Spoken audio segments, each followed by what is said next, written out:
ابھی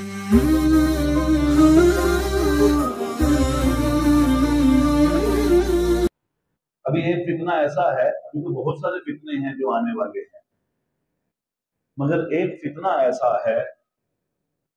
آپ اندازہ لگائیں کہ وہ فتنہ بھی اس امت میں آئے گا، وہ آزمائش بھی اس امت کے اوپر اترے گی۔ کم و بیش 1.25 لاکھ کے قریب انبیاء اور رسولوں کو اللہ نے اس دنیا میں مبعوث فرمایا۔ حدیث میں آتا ہے کہ کوئی بھی پیغمبر اور کوئی بھی نبی ایسا نہیں گزرا کہ جس نبی نے اس فتنے کی پناہ نہ مانگی ہو، اس فتنے سے پناہ نہ مانگی ہو۔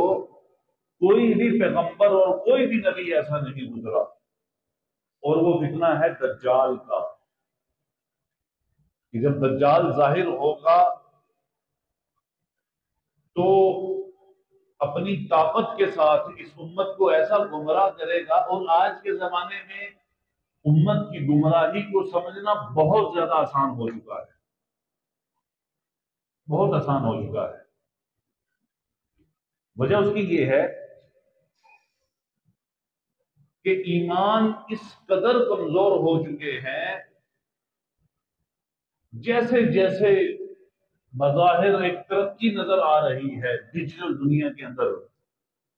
اور ویسے ویسے ہماری نوجوان نسل اپنے ایمانوں کو کھوتی جا رہی ہے، ان کے اندر وہ ایمان سے خالی ہوتے جا رہے ہیں۔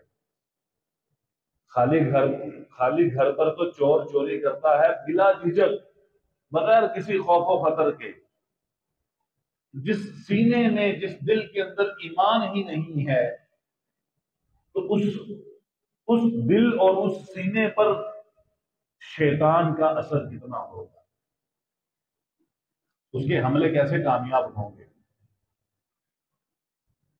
تو دجال کے آنے کے بعد اس امت کا ایک کثیر طبقہ ایسا ہوگا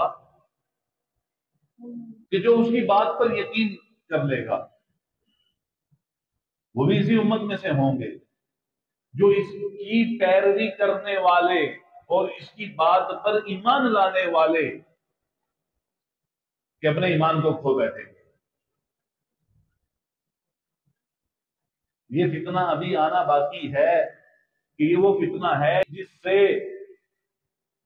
ہر نبی نے پناہ مانگی ہے اللہ کی، ہر نبی نے۔ کیسا خوفناک، اور نعوذ باللہ من ذالک، نقل کفر نباشت، وہ اس بنا پر پناہ نہیں مانگی کہ انبیاء علیہ السلام خدا نہ خاصہ وہ ڈرتے تھے، خوف نہیں تھا، بلکہ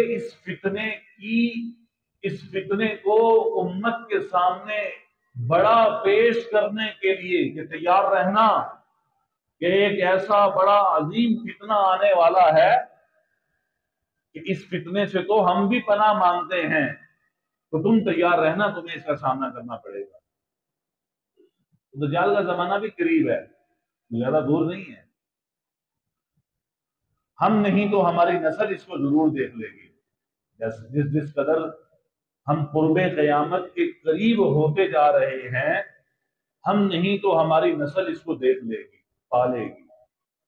ایسے خوفناک اور خطرناک ماحول اور زمانے سے ہم گزر رہے ہیں۔